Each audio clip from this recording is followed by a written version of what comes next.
Alors, je suis Geneviève Manin, donc je suis rentrée dans ma 70e année. Je cultive la joie de vivre, l'émerveillement.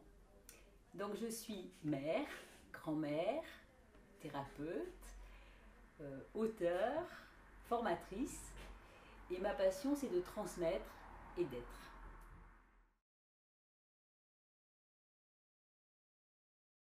Alors cet ouvrage est né de ma passion de transmettre. J'ai eu vraiment envie de partager cette expérience si belle que j'ai avec toute une équipe qui accompagne le deuil. Je trouve tellement extraordinaire de voir les personnes qui sont en souffrance et en difficulté, de voir comment elles arrivent à retrouver des forces, à retrouver confiance en elles, à reprendre vie. Pour moi, c'est quelque chose qui est vraiment de l'ordre de la magie. J'ai eu envie de partager en disant, voilà, en utilisant des moyens simples, mais surtout en partant du corps, en abordant les choses avec l'art, en discutant simplement. Vous voyez, le deuil fait peur actuellement.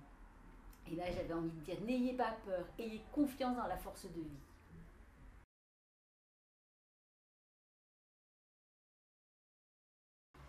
Alors, nous avons fait un chemin en spirale. Au début, on avait fait un rond, parce que quand on est en deuil, on a l'impression de tourner en rond dans la situation. Et puis, on s'est aperçu que, en fait, il y a une évolution. Et petit à petit, ça monte. Et donc, on a fait ça en spirale. Et comme vous pouvez le voir, les spirales sont pas toutes de la même taille, les boucles. Et certaines boucles sont plus grandes dans la deuxième partie, alors qu'on pourrait penser qu'elles devraient rétrécir. En fait, quelquefois, c'est plus difficile au bout d'un an, par exemple, parce qu'on commence à réaliser que l'absence est vraie. Et c'est plus difficile parce qu'on se dit, mais j'y arriverai jamais. Et en réalité, ça continue. C'est pour ça qu'on voit que ça monte et en fait, on arrive à dépasser en le sachant. C'est pour ça qu'on a voulu aussi affirmer que même si c'est plus difficile à certains moments, c'est possible d'y arriver. Et ça monte toujours et on arrive à se reconstruire.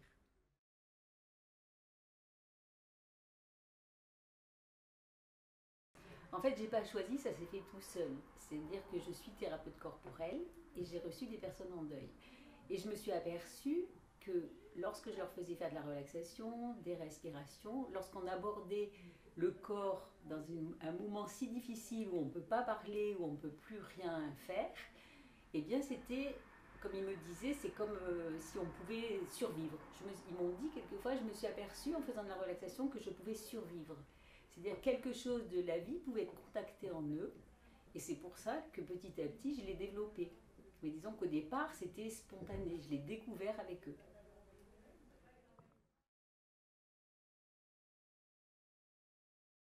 En fait, le deuil, c'est pas une maladie.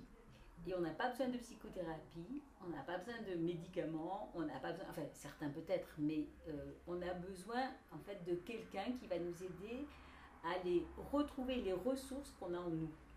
Voilà, donc ce qui m'intéresse, c'est d'aider les personnes à se rebrancher sur leur force intérieure.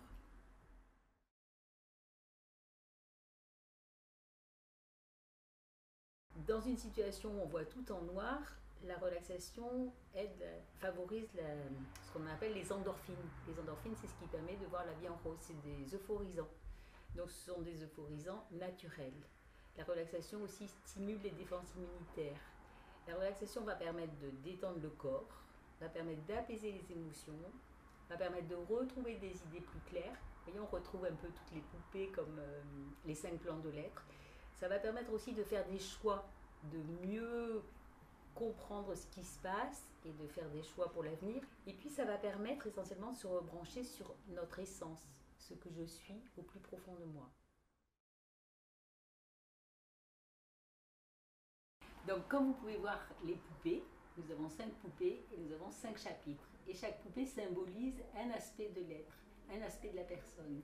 La première, c'est le corps, la deuxième, les émotions, la troisième, les pensées, la quatrième, l'identité, et la cinquième, c'est l'être. Donc en fait, on va du corps à l'être.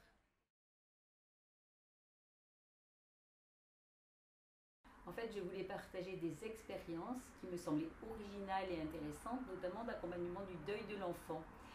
Et les séminaires je les ai créés, bien sûr, mais ils ont été animés par toute une équipe Notamment, il y avait une psychomotricienne qui était conteuse, une psychologue, une relaxologue, et c'est elle qui connaissait mieux le contenu que moi.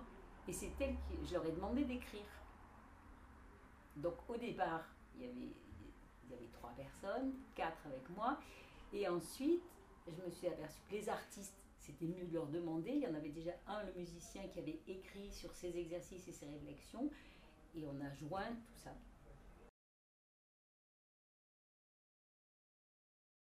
Donc, je souhaite pour vous qui êtes en deuil que cet ouvrage puisse vous aider à retrouver des forces, à reprendre confiance en vous, à vous mettre en route à un moment où vous êtes probablement désespéré. Et pour vous, les thérapeutes et les accompagnants, j'espère que ça vous rendra créatif et surtout d'oser dans des situations qui sont difficiles. Voilà, merci d'avoir partagé ce temps avec nous. À bientôt et faites-nous part de vos réactions.